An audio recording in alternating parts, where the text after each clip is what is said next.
Vamos lá, pessoal. Vamos abrir aqui para a gente falar sobre esse caso do TDI. Tá? Eu aglutinei tudo aqui, ó. Então, vamos lá. Todas as mensagens que a gente trocou. Então, a aluna Edna começou lá. Pessoal, preciso de mais ajuda aqui da minha cliente, né? O que que ela foi? No áudio ela relata que a pessoa tá... O que que ela mandou? Ela mandou que uma paciente dela de 18 anos falou que ela fazia parte de um sistema, que ela não era uma pessoa, ela era um sistema. Então, dentro do sistema existe a comunicação entre as pessoas que moram dentro dela e que são parte do sistema. Então você percebe que ela tem várias identidades, vários personagens, né? E aqui a letra de um é de um jeito, aí você vê, ó, como há uma grande variação na forma dela escrever. Cada identidade tem a sua letra, a sua característica. E aí eu fiz uma supervisão aqui, que tem um vídeo para vocês assistirem depois, tá? Então vamos lá. O que eu conversei com ela? Não, então, nesse caso, quando a pessoa assume várias personalidades, vamos dizer assim, normalmente não é esquizofrenia, é o transtorno dissociativo da identidade. Não, porque o cérebro ele tem essa propriedade de dividir.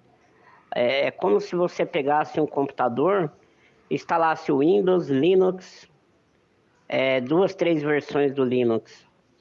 Ele consegue rodar vários sistemas operacionais ao mesmo tempo, consegue criar várias personalidades ao mesmo tempo. E uma não lembra totalmente da outra, entende? Então é uma propriedade cerebral. O cérebro tem capacidade de fazer isso, tanto é que os atores, eles fazem uma troca de identidade e que quando eles estão ali tomados por aquele personagem, eles vão raciocinar como aquele personagem, agir como aquele personagem, ter trejeitos, voz, tudo diferente. Isso é totalmente normal. Então, no primeiro Pessoal, boa momento, tarde. né, no primeiro momento a gente não estava sabendo direito do que se tratava. A Edna estava ali, né, sendo pega de surpresa e ela se deparou com essa situação. Então a menina falava que a mãe dela tinha um sistema dentro dela, que várias identidades assim tomavam conta dela, né? E naquele primeiro momento a gente ficava na dúvida se podia ser um quadro de esquizofrenia ou um quadro de transtorno dissociativo da identidade. O transtorno dissociativo da identidade tem alguns casos relatados até no YouTube, que eu vou adicionar os vídeos depois, de uma menina que tem um canal no YouTube. Ela explica muito bem como que é. Ela foi pós um trauma muito grande que ela sofreu, e toda vez que ela tinha esse trauma, para não sofrer com o trauma, o mecanismo de defesa, você vê, época que o Freud relatou todos os mecanismos de defesa, ele não conhecia esse, né? É um mecanismo de defesa que, ao invés de recalcar, cria-se uma nova história, cria-se uma nova identidade. Então, para que a identidade base dela, que seria ela mesma, não sofra com aquilo, ela cria uma nova identidade. Só que essa identidade ela vai trocando, né? Que também antigamente era conhecido como transtorno de múltiplas personalidades, né? Mas hoje já se conhece um pouco mais sobre a doença, mais sobre o estudo, e isso acontece com algumas pessoas que têm uma predisposição para esse tipo de situação neurofuncional. Vamos continuar ouvindo o áudio. Tarde. Quanto às solicitações aqui de acompanhar o caso, com certeza eu vou atualizando vocês das informações, tá? É, até porque eu preciso da ajuda, né, do André para a gente dar sequência. Primeiramente, com relação à orientação que o André me deu, eu fiz, entrei em contato com a doutora pelo WhatsApp, consegui, ela autorizou a secretária a me dar o WhatsApp e ela disse para mim que entraria em contato comigo hoje ao meio-dia. Passei mais ou menos que eu gostaria de falar sobre a paciente tal, dei o nome completo. E ela não entrou em contato comigo hoje ao meio-dia. Fiquei com o telefone na mão, aguardando, ela não entrou em contato. Mas tudo bem, depois eu vou responder, né? Doutora, acredito que houve algum imprevisto, só relembro que eu gostaria muito, preciso muito falar com a senhora. Então, diante disso, ok, não temos muita evolução. Pessoal, boa. Então, pessoal, nesse momento, qual que foi a preocupação nossa? A menina falava que uma das identidades que ela tem, né, das pessoas que fazem parte desse sistema dela, falou que não queria mais estar vivo. E quando ele assumia, abre aspas, o corpo dela, fecha aspas, ele queria acabar com a vida. Então a gente ficou com medo dessa ideação suicida e do risco dessa menina cometer um suicídio. Como ela é maior de idade e ela pediu sigilo no consultório, eu orientei a Edna que procurasse a psiquiatra dela, a médica dela, que ela já vinha fazendo acompanhamento psiquiátrico, mas focado em outra coisa, que a Edna fizesse contato com ela para conversar com a médica, não conversar com a família da menina, porque a gente não sabe qual é a relação direito que ela tem com a família e o quanto essa família podia, sei lá, prejudicar ainda mais a situação. Então a Edna tentou fazer o contato. No primeiro momento a médica não respondeu por uma questão lá de trabalho. E aqui vamos ouvir o que aconteceu na sequência. Com relação ao atendimento dela, eu fiz um atendimento com ela hoje, pela manhã. Aí nesse meio tempo a Edna ia ter um outro atendimento com a menina. Fiquei mais preocupada ainda do que eu já estava.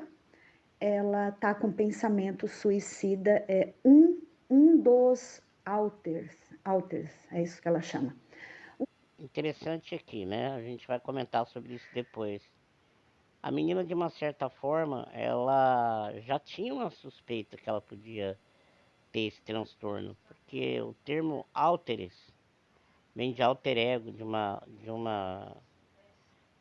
um outro ego que faz parte do ego, como se fosse uma identidade que a gente pode ter, por exemplo. O que seria um alter ego? Ah, quando eu entro no meu trabalho, eu assumo uma personalidade, uma identidade corporativa. Lá eu não sou o cidadão, lá eu sou o profissional. Exemplo do Pelé. O Pelé falava que é o Edson, o Pelé, então o Pelé para o Edson Arantes do Nascimento era um alter ego, tá?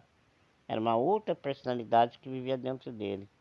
Um dos alters, ela dá um nome, né, inclusive de Lian, ele não quer viver mais. Não quer viver mais, pois ele está com muita saudade do namorado.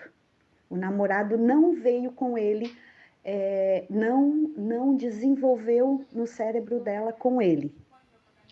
Interessante, alguns relatos de quem tem TDI sempre aparece uma identidade masculina, mas como a orientação a menina tem uma orientação hétero, essa identidade masculina dela passa a seguir. Isso eu achei muito interessante e a partir daí deveria ter algum estudo para quem sabe no futuro poder ter alguma informação a mais de se entender melhor como funciona a homossexualidade. Então ele sente muita falta do namorado e ele não quer viver mais. E ela relatou que ela chegou a ir, ela mora num apartamento, e ela não lembra, ela lembra que foi até a sacada com o intuito de tirar a vida, e ela não lembra como ela foi parar na cama. E ela disse que só lembra que a Votron, que é o outro sistema, retirou ela dali. Ela lembra que foi esta outra identidade que tirou ela dali. E eu estou extremamente preocupada, estou aguardando a doutora, né? Estou com esperança de que ela entre em contato comigo ainda hoje, para ver o que a gente vai fazer com relação à situação dela. Uma coisa interessante, outros relatos daquela youtuber que eu acompanhei e outros que eu também pesquisei pela internet, eu percebi que as identidades, elas são bem fictícias. A gente não tem uma identidade mais realística, do tipo assim, eu sou o André, terapeuta, aí tem sei lá, o Reinaldo, médico, sabe? Como é o próprio cérebro que cria tudo isso, então ele passa a trabalhar num campo, colocar assim, no campo fictício, né? Até, como se diz, lúdico, né? É um campo lúdico. São personagens lúdicos, não são personagens realísticos, entende? Que eu acho que fica mais fácil para processar as informações, né? Estou completando, paciente chorosa, episódios de choro frequente durante toda a sessão de 1 hora. E durante toda a sessão, somente uma identidade ficou comigo. O tempo todo era a dona do corpo, ela diz. E o tempo todo foi ela. Mas assim, ó, vários episódios de choro, praticamente a sessão inteira. Então, galera, olha que interessante. Ela trata com um termo específico da psicanálise e da psicologia, que é alter. Alter é do alter ego, da personalidade coadjuvante. E quando você coloca esse termo técnico, significa que ela pesquisou isso, ela já pesquisou sobre transtorno dissociativo da identidade. Porque olha só, quando a gente coloca a palavra personalidade altere, né, é altere, de alter ego, né, da palavra alter ego. Quando a gente coloca personalidade altere no Google, aparece essa tela aqui, ó. Vou mandar no próximo a foto aí. Isso me chama a atenção porque ela se fez um diagnóstico. E aí vem a pergunta que eu vou fazer para a Edna. Ela comentou que ela já se fez um autodiagnóstico?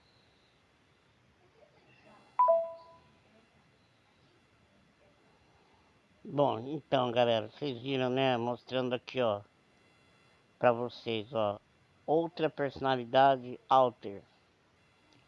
Na psicologia, o alter ego, né? É uma segunda personalidade de alguém. Um outro eu inconsciente que se revela através de múltiplas identidades.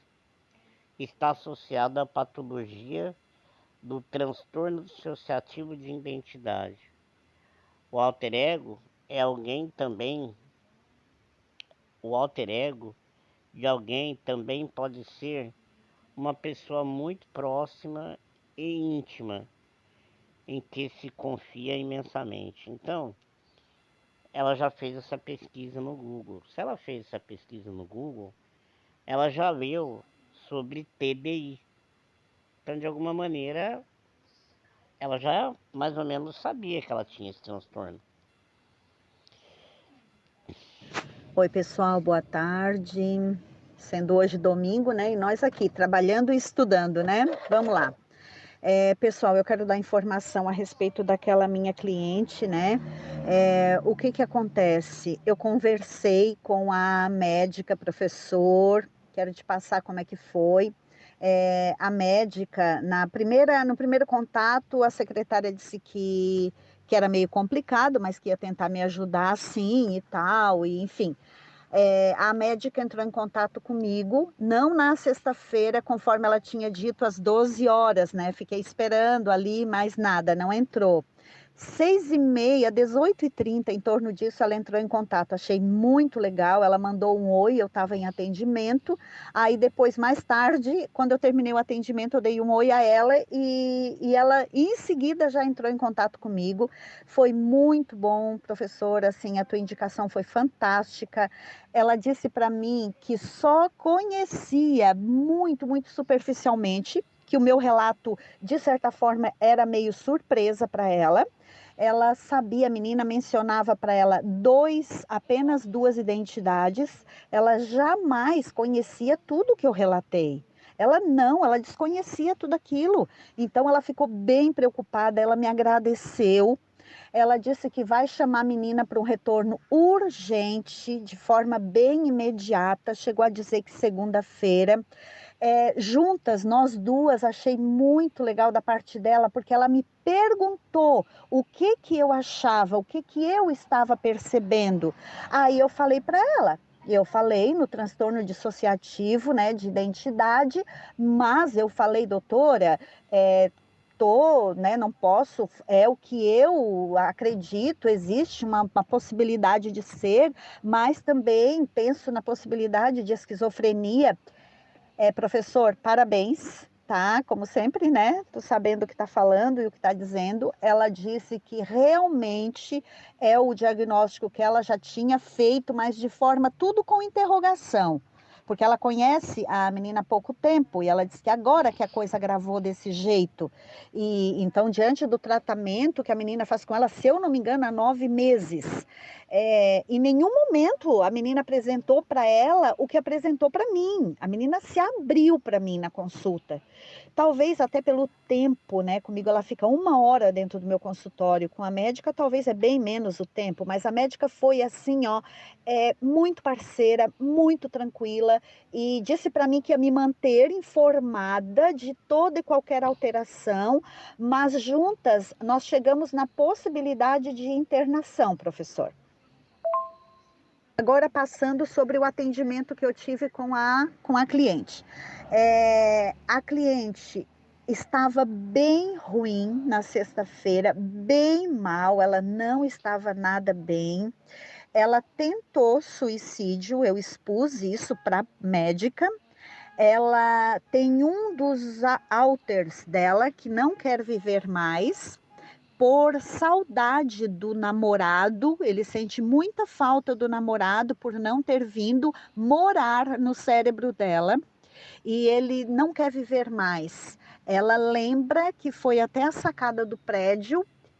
Eu conversei com a médica, professor, sobre que eu quero expor isso para a mãe dela. Até para eu, né, não sei se é fechar o caso, como eu falei para a doutora, se você for interná-la, aí depois, né, da internação, conforme o que você definir, eu fico à disposição, me coloquei à disposição para a médica, e ela agradeceu, disse que então ela ia ver a possibilidade desse outro caminho, ia ver junto à mãe, mas ela expôs que a mãe que ela vê uma certa preocupação na mãe, que a mãe tem depressão, vem de um histórico de divórcio já mal resolvido, e isso também eu sei, eu acompanho um pouco, né, conforme o relato da minha paciente.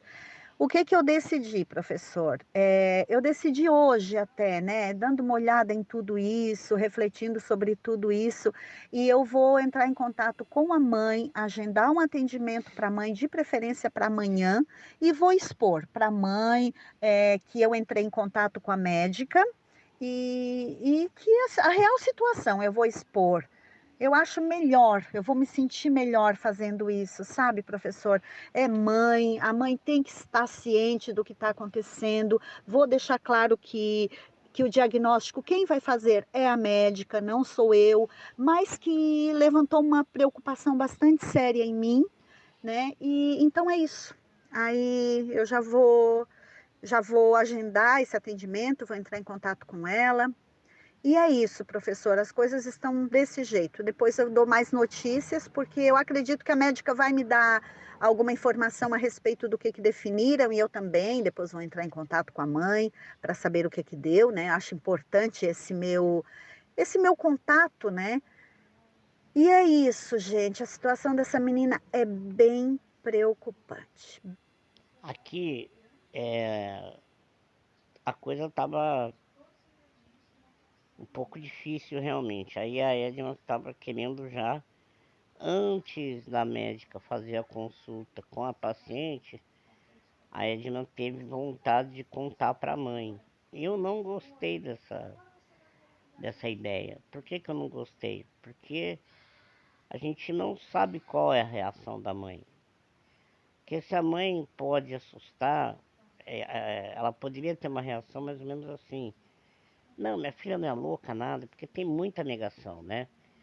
Minha filha não é louca nada, ela não vai ser internada, eu não quero que interne. Eu vou tirar minha filha dessa psicóloga maluca, dessa psicanalista maluca, eu vou tirar minha filha dessa médica maluca, minha filha não tem nada, e podia até levar a menina para uma igreja para tirar o encosto, entende? E ali a coisa ia perder o controle. Então eu falei aqui, ó. Mas se a médica for falar com ela na segunda-feira, não seria melhor você esperar a médica falar para depois falar com a mãe? Porque aí a mãe vai ter que estar preparada mesmo para a situação. Agora, tenho medo de você falar antes com essa mãe não querer que a filha fique internada, ficar com medo, fazer alguma besteira, falar com a menina, querer tirar a menina do médico, querer tirar a menina de você. A gente não sabe qual é os 5 minutos dessa mãe. Teria que ter mais segurança. E outra, ela é maior de idade também, né?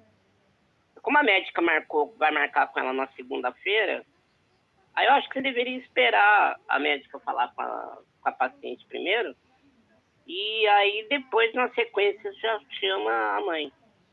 Na minha opinião, você deveria fazer isso.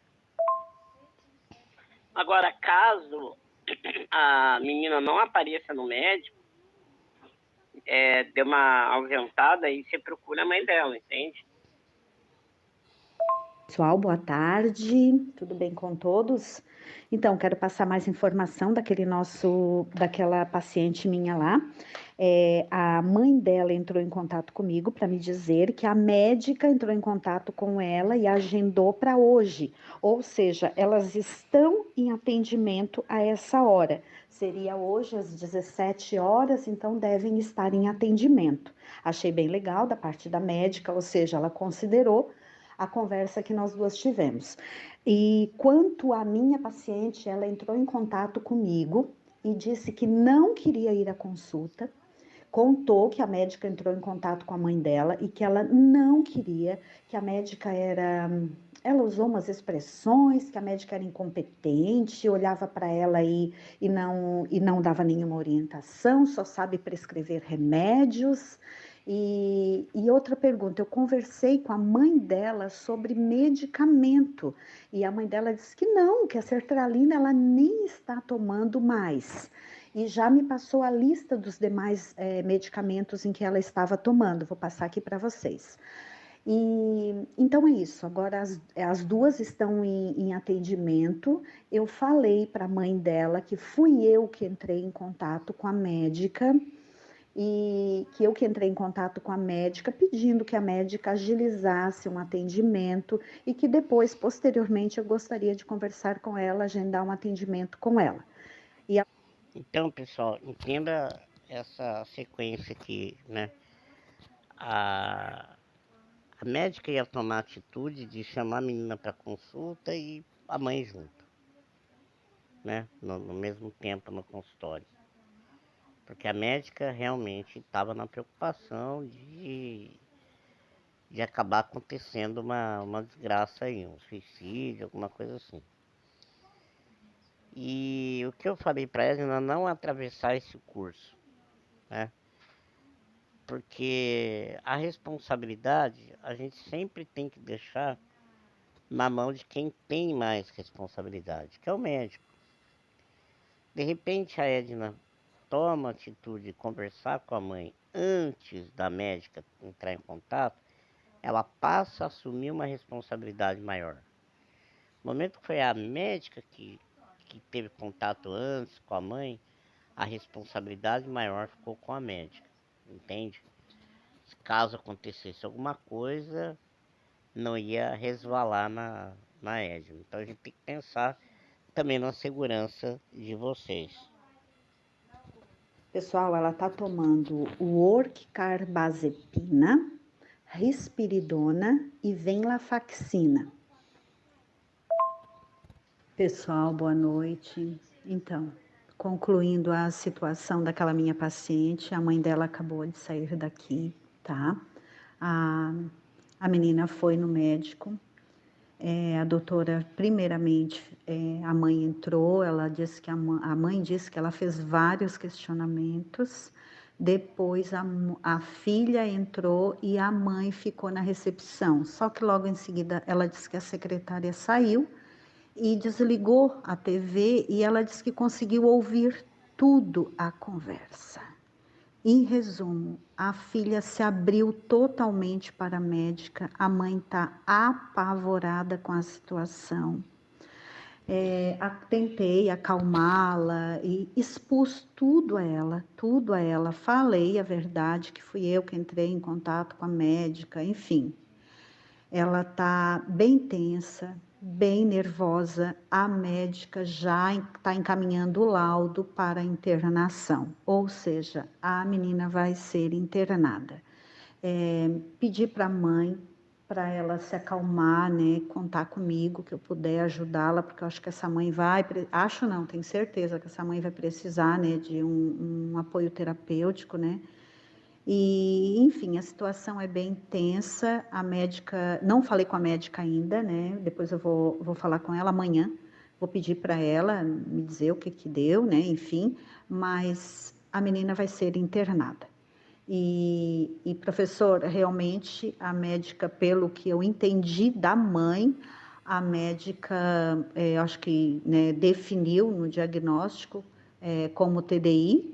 Então, pelo que eu entendi foi isso, mas a mãe está transtornada, ela está muito chocada. Depois ela entrou no consultório, falou que ouviu tudo, perguntou para a médica se a filha tinha esquizofrenia, a médica disse que não, mas que o caminho, enfim, que era a internação. E a mãe estava muito, muito nervosa, não deu para entender muita coisa, mas eu fui bem verdadeira, bem sincera, expus para ela a minha preocupação e confirmei tudo que ela tinha dito à médica e tudo que ela ouviu, na verdade, né?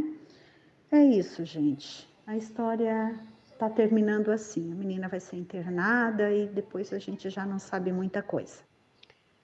Gente, o TDI, pelo que eu pesquisei, não é nada, não é um tratamento que obrigatoriamente precisa de internação. Essa internação está acontecendo como poderia acontecer para qualquer pessoa sem o transtorno. Qualquer pessoa num surto momentâneo de ideação suicida precisa ser internado para passar esse surto dessa ideia fixa de se matar, né, para preservar a vida da menina, para que ela não cometa o suicídio. Então, esse é o motivo da internação, não é o TDI. Então, Edna, você vê que legal, deu certo. Eu acho assim, valorizando o trabalho da SBPCD, é bom que o pessoal que esteja começando vê a importância de ter um acompanhamento. Como foi importante para a Edna ter um acompanhamento. como é importante ter um acompanhamento pelo fato de, do lado de cá, ter uma pessoa com mais experiência, uma pessoa que estuda bastante, uma pessoa que tem noção jurídica, uma pessoa que tem... Eu sempre tive muita amizade com médicos, já tratei diversos médicos, conheço como que é o ego do profissional da área de saúde e sei da preocupação. Então tudo isso está bem estruturado para mim poder apoiar vocês, tá?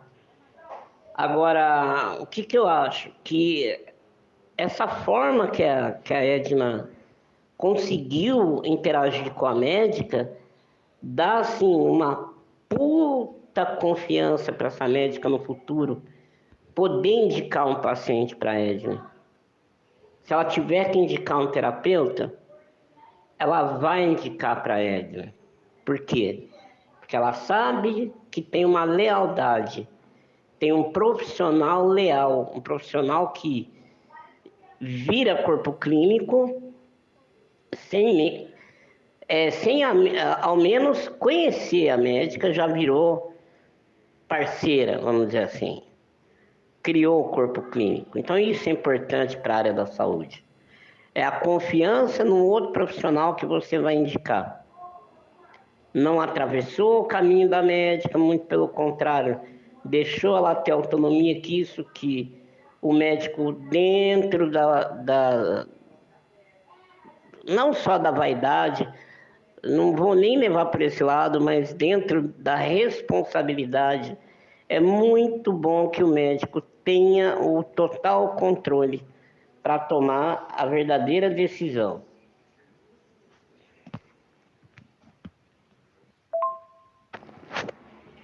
E outra coisa, o Edna, que você tem que conversar com a mãe da menina, traz ela para a clínica pelo seguinte: explicar para ela que independente dela estar desesperada ou não, mesmo que ela não tivesse, ela precisa ter um acompanhamento para saber como lidar com a filha.